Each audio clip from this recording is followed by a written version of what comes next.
కాంగ్రెస్ పాలనలో అంగన్వాడీ టీచర్లు ఆయాలు ఆగమాగమవుతున్నారు. 2 నెలలుగా వేతనాలు నిలిచిపోవడంతో విలవిలలాడిపోతున్నారు. సంగారెడ్డి జిల్లా జహీరాబాద్లో అంగన్వాడీలో ఆందోళనకు దిగారు.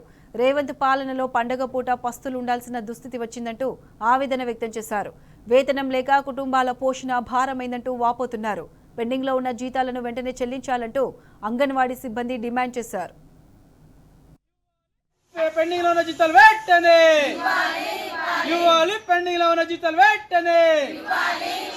నేనేమంటాను మేడం అంటే ఇప్పుడు మళ్ళా రేపు దాడితే రేపు 12 దాడితే 3 నెలలు పడుతుంది.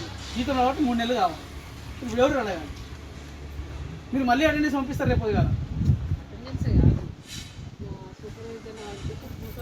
అదేంటలేదు మేడం, రేపు ఫిబ్రవరి జీతం కూడా రేపు పంపిస్తారు.